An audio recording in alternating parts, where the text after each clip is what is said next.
Hello guys welcome back to my channel and welcome back to another video. आज के खूब ठंडा अतिरिक्त ठंडा और आमी एसছি मेमारी বই মেলা 2024 আসবো না করছিলাম, তারপর দেখলাম যাই একটা ভিডিও তো হবে কন্টেন্ট, তো আমি না খেয়ে বাড়ি থেকে এসেছিলাম। এখন একটু খিদে পেয়ে গেছে আমার। আমি এখন আছি হোটেল আমজাদিয়াতে। আমাকে বিরিয়ানি দিয়ে গেছে, এই যে খাবারটা দেখানো, বিরিয়ানি আর কাবাবের অর্ডার করেছিলাম আমি। তো এটা খেয়ে আমরা যাব বইমেলাতে। তো চলো আমি খেয়ে নিই আগে, তারপর বইমেলা যাবো। খাবারটা কেমন হলো রিভিউ দেবো। হোটেল আমজাদিয়া মোটামুটি ভালোই খাবার এখানে। চলো। তো গাইজ আমার খাওয়া হয়ে গেছে আমজাদিয়া, হোটেল আমজাদিয়াতে আমি খেয়ে দিয়ে এইমাত্র নামলাম। খাবার একদম 100% রিভিউ ভালো। বিরিয়ানিটা মাটন বিরিয়ানি তো খুব ভালো লেগেছে। চিকেন বিরিয়ানিও পাওয়া যায়, 120 টাকা চিকেন বিরিয়ানি প্লেট নিল, খুব ভালো। কাবাবটাও ভালো এখানে, মাটন কাবাব। এখন আমরা যাব বইমেলা প্রাঙ্গণে। তো চলো যাওয়া যাক বইমেলাতে। আর মেমারি নতুন বাস স্ট্যান্ডে আমাদের পূর্ব বর্ধমান জেলার মেমারি বইমেলাটা অনেক জনপ্রিয় আর বহু পুরনো বইমেলা। এটা তখন লাল সরকার ছিল, লাল সরকার করতো, এখন নীল সরকার এসছে, নীল সরকার করছে, যে আসবে সেই করবে। এই বইমেলাটা অনেক পুরনো। তো এবার আমি বইমেলার দিকে রওনা দিচ্ছি। রবিবার কুয়াশাচ্ছন্ন সকালবেলায় আমরা দুজন মিলে বেরিয়ে পড়ি মেমারি বইমেলাতে। আমাদের গ্রাম থেকে মাত্র 19 কিলোমিটারের রাস্তা এই মেমারি। আর এই মেমারি বইমেলা বহু পুরনো এক ঐতিহ্যবাহী বইমেলা। ঠিক দুপুরবেলা আমরা স্নান টান সেরে বেরিয়ে পড়ি বইমেলার উদ্দেশ্যে। অতিরিক্ত ঠান্ডার কারণে বাইকের গতিবেগ লো গতিতে ছিল।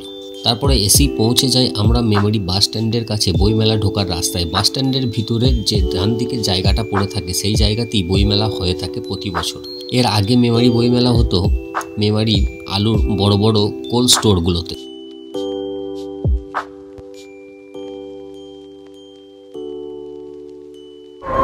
তো আমরা এখন দুজনেই মেমারি বইমেলার ভিতরে প্রবেশ করেছি।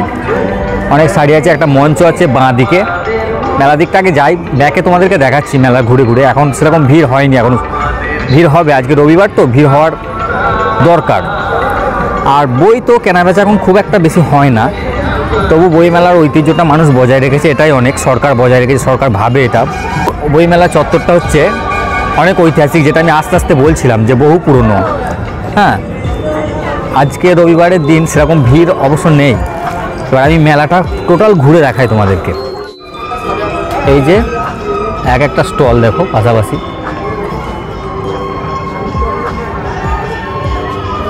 নতুন বাস স্ট্যান্ডে স্টলগুলো ডিজিটাল পেমেন্ট হচ্ছে অনলাইনে বই কেনাবেচার ক্ষেত্রে। বইয়ের দোকান গোড়া, তখন খুব গল্পের বই কিনে নিয়ে যেতাম, উপন্যাস। বেচাকেনা কেমন হচ্ছে কাকু? ঠিক আছে তো? আজকে কোনো স্কুল আসেনি? আচ্ছা, আজকে লোকাল। এই যে লোকাল ভিজিটর। এটা একটা ইসলামিক স্টল মনে হচ্ছে, মল্লিক ব্রাদার্স। বাংলাদেশের ইসলামিক বইয়ের ইসলামিক, এখানে বাংলাদেশের বই পাওয়া যাচ্ছে। এরকম বাংলাদেশের ইসলামিক বইয়ের বিপুল সম্ভার। 55 কলেজ স্ট্রিটে এদের দোকান আছে, এখানে স্টল দিয়েছে। ব্যাগপত্র পেয়ে যাবে এখানে। মেমারি বইমেলা কার্যালয়, এটা হচ্ছে ভলেন্টিয়ার অনুসন্ধান অফিস যাকে বলে, দ্বীপ প্রকাশনী। বেচাকেনা ঠিকই আছে বলছে, তার মানে ভালো বেচাকেনা হয়েছে মোটামুটি। মানে ভাঙা মেলায় যাকে বলে আমরা এসছি, সেই জন্য আমরা কাউকে কিছু দেখতে পাচ্ছি না। এখন দুপুর টাইম, লাঞ্চের টাইম, তো ম্যাক্সিমাম ভিড় হবে বিকেলের দিকে। 3টের পর লোকাল মানুষ যারা আছে তারা আসবে, বিশেষ করে ভিড়ভাড়টা একটু তখন একটু হবে। ভিতরে এসে বই দেখে বই পড়ে নিতে বলছে। এই যে স্টলগুলো দেখো, আমার দেখে নিচ্ছ তোমরা টোটাল। শুধু আমি মেলা স্টলগুলো আগে দেখাচ্ছি, বইয়ের স্টলগুলো, তারপরে খাবার দাবার যেখানে যা পাওয়া যাচ্ছে ওগুলো দেখাবো। আমরা ঘুরছি এখনও মেলার মধ্যে, খাবারের দোকানগুলো দেখছি। এদিকে ওয়াও মোমো একটা স্টল এখানে আছে, তারপর সাগর ফুচকা রেস্টুরেন্ট সমস্ত কিছু রয়েছে। বিষয় হলো মেলা কাল শেষ হবে সম্ভবত, আর সেই জন্য ভিড়ভাড়টা একদমই কমে গেছে। আমরা ঘুরে ঘুরে বেড়াচ্ছি। যত ছিল সব জায়গা হয়ে গেছে। লোকালে যারা ছিল তারা দেখে ফেলেছে, আর ইতিমধ্যে অনেক স্কুলের আসা যাওয়া হয়ে গেছে। আজকে আমি রবিবার। এখন দাঁড়িয়ে আছি মেমারি বইমেলা প্রাঙ্গণে আমার স্বপ্নের নীড় উদ্যোগ বলে যে মঞ্চটা আছে, সেই মঞ্চের কাছে। মঞ্চটা আমি তোমাদেরকে দেখাই। ব্যাকে পাতা রয়েছে পাবলিকদের বসার জন্য, আর এখানে সম্ভবত দুপুরে 2-3টের পর থেকে অনুষ্ঠান শুরু হয়। সাংস্কৃতিক অনুষ্ঠান চলে। মঞ্চটার নাম দেওয়া হয়েছে স্বামী বিবেকানন্দ মঞ্চ। দেখো এই যে অনেকেই বসে আছে এখানে। ওই মেলার মধ্যে এই যে ঝর্ণাটা দেখছো, এই ঝর্ণাটা, জলটা নীল রং কেন? জলটা একটু নীল রং। হ্যাঁ, জলটা নীল রংটা কেন মনে হচ্ছে? তোমাদের কি ধারণা? আমার একটা আইডিয়া মনে হচ্ছে এখানে ক্লিনিক প্লাস শ্যাম্পু দিয়ে এই যে ফেনা করা হয়েছে আর কি, ঠিক আছে? সেই জন্য এই ঝর্ণাটার নীল রং। আশেপাশে 2-4টে গাছ আছে, অরিজিনালি গাছ। এই যে গাছগুলো দেখছো, এগুলো কিন্তু সত্যিকারের জীবন্ত গাছ।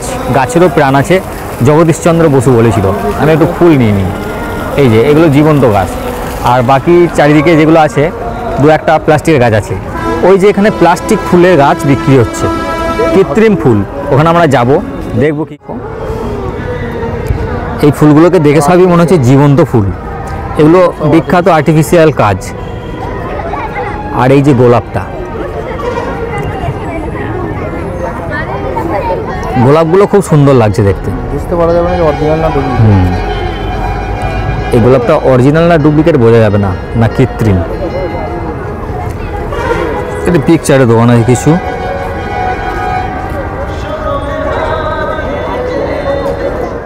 কিন্তু কাউকে খুঁজে পাচ্ছি না। এবার বুঝতে পারছো আমি কি খুঁজছি।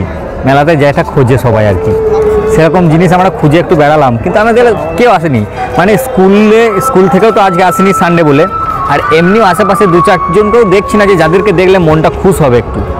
সেই সমস্ত জিনিস আমরা দেখতে পাচ্ছি না। সেই সমস্ত কি বলবো তোমাদেরকে, বুঝে নাও কি বলতে চাইছি আর কি। তো অনেক বইয়ের দোকান আমরা ঘোরাঘুরি করলাম, তবে এখন আমি আমার ওই পছন্দের বইটা খুঁজে পেলাম না। আর সেই বইটা হচ্ছে, আমি 2টো বই খুঁজছিলাম। একটা সৈয়দ মুস্তাফা সিরাজের রচনা সম্ভার বা তার গল্পগুলো, আর একটা বই আমি খুঁজছিলাম। আমাকে একজন বলেছে খুঁজতে, যে মেয়েদের মন বোঝা যায় কিভাবে। এরকম কোনো বই থাকে, সলিউশন আছে নাকি। ওই বই আমি খুঁজলাম, অনেকজনকে জিজ্ঞাসা করলাম। আমি একটা দাদাকে গিয়ে জিজ্ঞাসা করি, দাঁড়াও, যে পাওয়া যায় নাকি। চলো আমার সঙ্গে এসো, মেলার যে কোনো একটা স্টলে যাই। স্টলে গিয়ে আমি জিজ্ঞাসা করব। আপনার দোকান তো? এই দাদার দোকান। কোথা থেকে এসছেন? কলকাতা থেকে? হ্যাঁ, কলকাতা থেকে এসছে। তা দাদার কাছে আমি জিজ্ঞাসা করি, দাদা মেয়েদের মন বোঝার কোনো বই আছে, পাওয়া যায়? আছে আপনার কাছে? এরকম বই নেই, বই আছে এরকম বই আছে, প্রেমের গল্পের বই আছে, কিন্তু মেয়েদের মন বোঝার কোনো বই পাওয়া যায় না, দাদা বলে দিল। এই ডক্টর পার্থ চ্যাটার্জির বই দেখতে পারেন, কেমন করে মানুষ চিনবেন। কেমন করে মানুষ চিনবেন, এই বইটা আছে, ডক্টর পার্থ চ্যাটার্জি। আর আমাকে একটা বই দেখান, ওই সৈয়দ মুস্তাফা সিরাজের কি বই দেখবেন? গল্প সম্ভার, ছোট সৈয়দ মুস্তাফা সিরাজের। হ্যাঁ, মানে অল্প বাজেটের মধ্যে, বেশি বাজেট হলে আমি নিতে পারবো না, হালকা বাজেটের মধ্যে। এটা আছে ডুমরুডিহির ভূত, সৈয়দ মুস্তাফা সিরাজ। মানে এটা ভূতের গল্প সম্ভবত আমি পেয়েছি। মিসির আলী কালো বাক্সের রহস্য। আর এমনি একটু মোটা নিলে কি হবে দাদা, সৈয়দ মুস্তাফা সিরাজের? চলো দেখাচ্ছি দাদা। হ্যাঁ, এই যে বইটা দেখো, বইটা হচ্ছে কিশোর কর্নেল সমগ্র সৈয়দ মুস্তাফা সিরাজ। এবার আমরা ওইদিকে একটু যাব, গিয়ে তোমাদের আরও 2টো দোকানে আমরা জিজ্ঞাসা করবো। তারপর যদি পাই ভালো, আর না পেলে আর একটা বই আমরা খোঁজ করছি। এই বইটা কী নাম? মিসির আলী সমগ্র।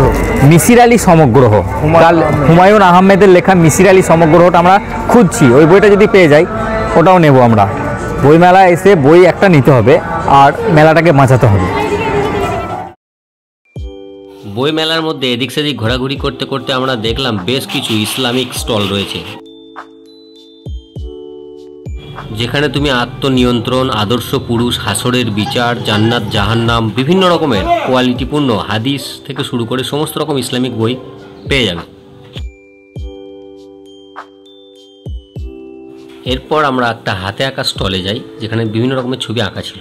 সেই স্টল থেকে আস্তে আস্তে আমাদের এক দাদার সঙ্গে পরিচয় হয়। বোহার বাড়ি এক দাদা তার 2টো মেয়েকে নিয়ে এসেছিল মেলা দেখাতে। তা সে একটু ক্যামেরায় ওদেরকে নেওয়ার জন্য আবদার করলো, তো আমরা তাকে ক্যামেরায় নিলাম। তো একজনকে আমি পেয়েছি, একটা দাদাকে, বোহার বাড়ি। বহরে বাড়ি। বহরে আপনি মেলা দেখাতে নিয়ে এসছেন নাকি মেয়েদের? আমার দুই মেয়ে, হ্যাঁ এই তো। দুই আদর্শ শিক্ষা মিশন স্কুলে পড়ে, ইংলিশ মিডিয়াম। আচ্ছা আচ্ছা, বই কেনা হলো? হ্যাঁ কিনছি। আজকে এই রবিবারই এসছেন তো? হ্যাঁ আজকে ছুটি পেয়েছে, আজকে এসেছি। বইমেলা ভালো লাগে তো? প্রতি বছরই তো হয় বইমেলা, ভালো লাগে? আর এই বইমেলাতে প্রোগ্রাম করো নাকি তোমরা? প্রোগ্রাম করো না? তোমার নাম কি বলো? আমার নাম নাসরিন সুলতান। নাসরিন সুলতানা। আর তোমার নাম? নেহা সুলতান। নেহা সুলতানা। তুমি কোন ক্লাসে পড়ো? আমি ক্লাস 5 এ পড়ি। ক্লাস 5। আর তুমি কোন ক্লাসে পড়ো? ক্লাস 1। 1-এ। পড়াশোনা ভালো হচ্ছে তো?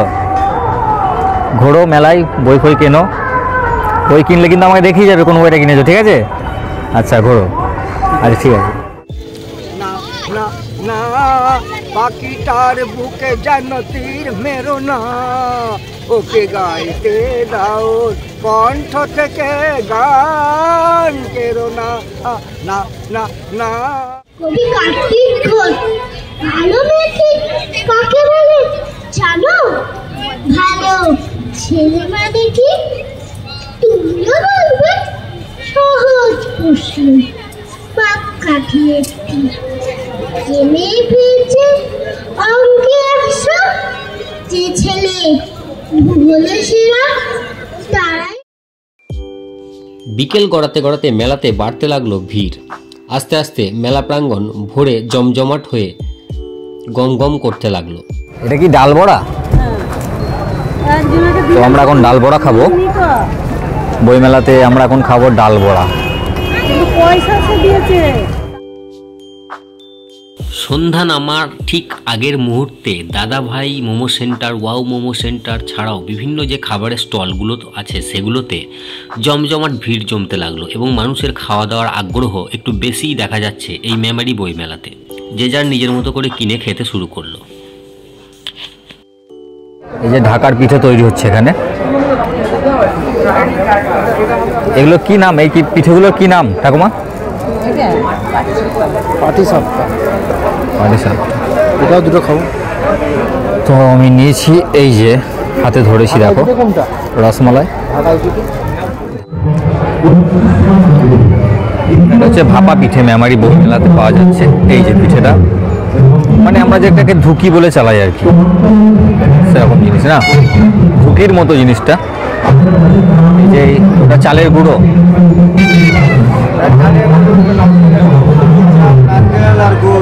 আচ্ছা আচ্ছা। দিনের বেলার তুলনায় রাত্রিবেলায় বইমেলাকে দেখতে বেশি ভালো লাগছিল তাদের লাইটিংয়ের কারণে। চারিদিকে আলোয় আলোকিত হয়ে আছে, মানুষজনের ভিড় আছে, গম গম করছে একদম। তো আমি একটু আলোকসজ্জাটা তোমাদেরকে দেখাচ্ছি ঘুরিয়ে। আর লোকাল মানুষদের ভিড় আস্তে আস্তে বাড়তেই শুরু হলো রাত্রির প্রোগ্রামগুলো দেখার জন্য। সন্ধ্যার দিকে একটু পুরস্কার বিতরণী অনুষ্ঠান আমরা দেখে আমাদের বেরিয়ে যেতে ইচ্ছে করছে না, অতিরিক্ত শীতের জন্য আমরা বেরিয়ে যাবার সিদ্ধান্ত নিচ্ছি, কিন্তু এখন খুব ভিড় মেলাতে। একটু ঘুরি, আমরা ঘুরে তোমাদের দেখাই। এখন অতিরিক্ত মেলাতে ভিড় আছে, মানে দুপুরের থেকে বিকেল থেকে ভিড়টা বাড়তে বাড়তে বাড়তে বাড়তে সন্ধ্যের দিকে এসে ভিড়টা অতিরিক্ত বেড়েছে। তো এই বাড়ার জন্য আমাদের এখন মনে হচ্ছে কিছুক্ষণ থাকি, কিছুক্ষণ সময় আমরা এখানে কাটাই, তারপর বাড়ি যাব। কিন্তু আমাদের হাতে বেশি সময় নেই, আমাদের শীতে বাড়ি যেতে হবে। এই জন্য আমরা সিদ্ধান্ত নিয়ে আমরা বাড়ি যাব। কিছু খাওয়া দাওয়া করে নিয়ে আমরা এবার বইমেলার প্রাঙ্গণ ছেড়ে দেবো, বইমেলা থেকে বেরিয়ে যাব। 2024-এর বইমেলার ভিডিও আমার এই পর্যন্তই থাকছে। ফিরে আসছি খুব শীঘ্রই, দ্রুত অন্য কোনো ভিডিও নিয়ে, অন্য কোনো ব্লগ নিয়ে বা অন্য কোনো ভিডিও নিয়ে। তো ততক্ষণের জন্য গুড বাই, ভালো থাকবে, টেক কেয়ার। এটা আমি আফটার ভয়েসে সবসময় বলি, এবার ডাইরেক্টলি বলে দিলাম। মেলাতলার যে লাইটিং, রাতের লাইটিংটাও খুব অসাধারণ করেছে। আর তার সঙ্গে আমাদের গ্রাম্য যে সমস্ত ছেলেমেয়েরা আছে, যুগলবন্দি আছে, প্রেমিক যুগল আছে, স্বামী স্ত্রী আছে, ফ্যামিলি আছে, অনেক আছে, সবাই আছে, সব রকমের এখানে পুরো প্যাকেজ পাবে বইমেলাতে। আগামীকাল 15ই জানুয়ারি পর্যন্ত এই মেলাটা চলবে, 5ই জানুয়ারি থেকে। কালকেই শেষ। তো ভিডিওটা আমার আপলোড কালকে হবে না মনে হয়, 2 দিন টাইম লাগবে আমার এটা এডিট করতে। তো যখনই আমি এডিট করব, তোমরা পরের বছরের জন্য এরকম দেখে ভিডিওটা চলে আসতে পারো। তো বইমেলার স্বার্থে, বইমেলার জন্য আমরা ফেরত যাবার মুহূর্তে একটা বই কিনে নিয়েছি। তো চলো, গুড বাই।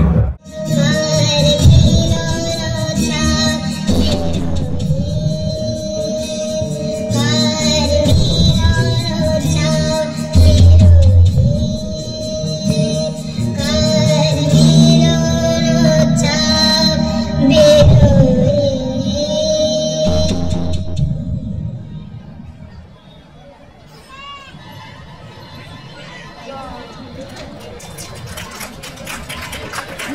এরপর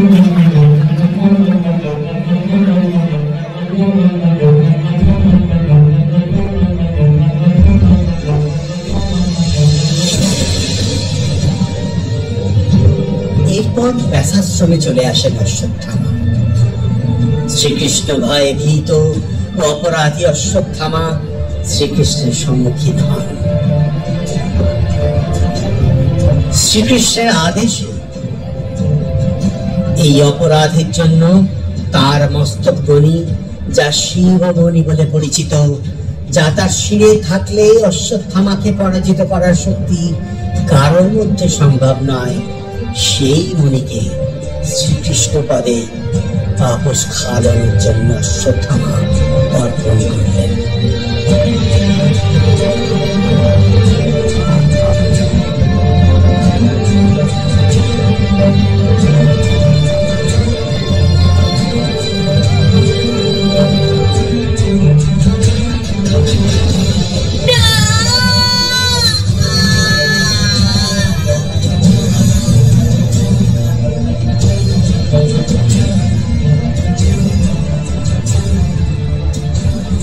এরপর শ্রীকৃষ্ণের অভিশাপে অশ্বত্থামা মৃত্যুহীন ভাবে যুগ যুগ ধরে পরিভ্রমণ করে চলেছেন এই ভূজগতে। তার মুক্তি নেই।